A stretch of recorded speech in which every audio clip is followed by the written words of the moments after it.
নমস্কার, আমি প্রিয়া। অরিপ্রিয়াস ওয়ার্ল্ডে তোমাদের সবাইকে স্বাগত। আজকে একটা নতুন রেসিপি নিয়ে তোমাদের সামনে হাজির হয়েছি। সবাই জানো আজকের যে রেসিপিটা হতে চলেছে সেটা হচ্ছে পাস্তা। পাস্তা অনেকে অনেক রকমভাবে বাড়িতে খেয়েছো, কিন্তু আজকে আমি একদম অন্য রকমভাবে পাস্তাটা করে দেখাবো। তো চলো মেন রেসিপিতে চলে যাই। প্রথমে একটা পাত্রে জল বসিয়ে দিয়েছি। জলটা ফুটে গেলে তার মধ্যে দিয়ে দেবো পাস্তা, আর এই পাস্তার মধ্যে দিয়ে দেবো একটু সামান্য লবণ। পাস্তাগুলো 80% সিদ্ধ হবে। তোমরা অনেকে বাড়িতে ডিম দিয়ে বা মাংস দিয়ে পাস্তা খেয়েছো, কিন্তু আমি আজকে একদম নিরামিষ পাস্তা করে দেখাবো তোমাদের সামনে।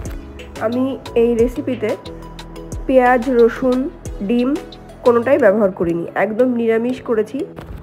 এখানে পাস্তাগুলো সেদ্ধ হয়ে গেছে, এবার আমি জল ঝরানোর জন্য রেখে দেব। এবার আমার পাস্তা বানাতে 2টো টমেটো, 2টো ক্যাপসিকাম আর একটা গাজর লাগবে। প্রথমেই এখানে আমি সবজিগুলোকে কুচি করে কেটে নেব। তোমরা তোমাদের খুশি মতো কেটে নিতে পারো।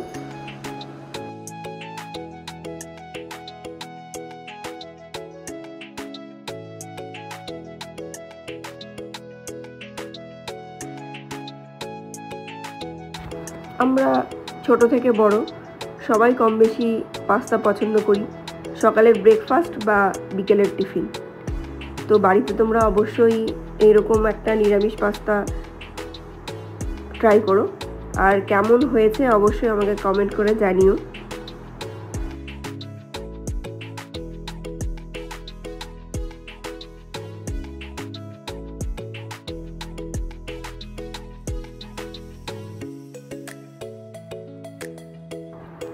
সবজিগুলো আমার কাটা হয়ে গেছে।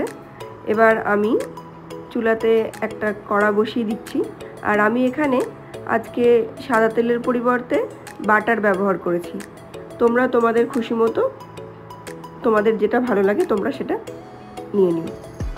তো প্রথমে কড়াতে বাটার দিয়ে দিয়েছি। বাটারটা মেল্ট হয়ে গেলে কেটে রাখা সবজিগুলো আমি এর মধ্যে দিয়ে দেব।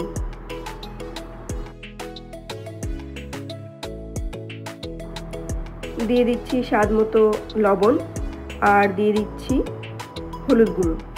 এবার এই সবজিগুলোকে আমি একটু ভেজে নেব।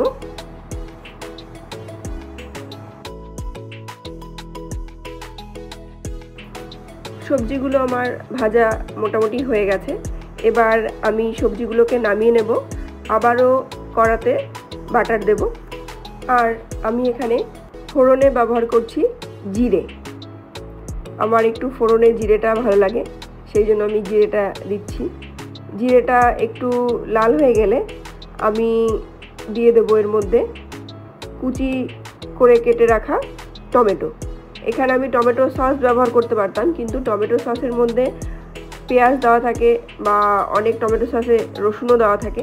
তো আজকে যেহেতু আমি পাস্তা একদম নিরামিষ দেখাচ্ছি, সেই জন্য আমি টমেটো সস ব্যবহার করছি না। এখানে আমি শুধু টমেটো ব্যবহার করছি।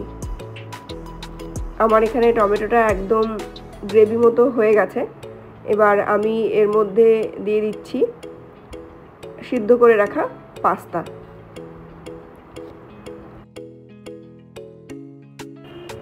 আর দিয়ে দিচ্ছি এর মধ্যে আগে থেকে ভেজে রাখা সবজিগুলো।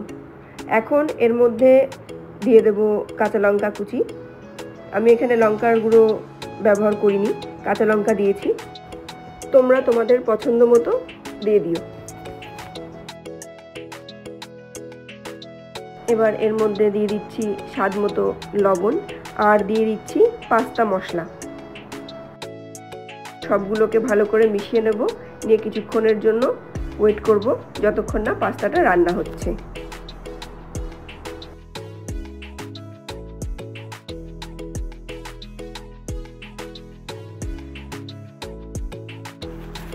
আমার এখানে পাস্তাটা হয়ে গেছে। আমি এবার এর মধ্যে অ্যাড করছি চিজ। আমার এখানে পার্সোনালি চিজটা খুব পছন্দ, সেই জন্য আমি চিজটা এক্সট্রা অ্যাড করেছি। দেখো কত সুন্দর লাগছে দেখতে আজকের পাস্তাটা। ঘরে থাকা উপকরণ দিয়েই আমি আজকের পাস্তাটা তৈরি করেছি। তো তোমরা বাড়িতে অবশ্যই ট্রাই করো, আর কেমন হয়েছে জানিও। এতদিন আমার পাশে যারা ছিলে তাদেরকে অসংখ্য ধন্যবাদ। আর এখনও যারা আমার চ্যানেলটিকে সাবস্ক্রাইব করোনি তারা প্লিজ সাবস্ক্রাইব করে দিও, পাশে থাকা বেল আইকনও প্রেস করে রেখো যাতে আমি যখন যখন ভিডিও পোস্ট করি তোমরা নোটিফিকেশন পেয়ে যাও। আবার দেখা হচ্ছে নতুন কোনো রেসিপির সাথে। Tata, bye bye.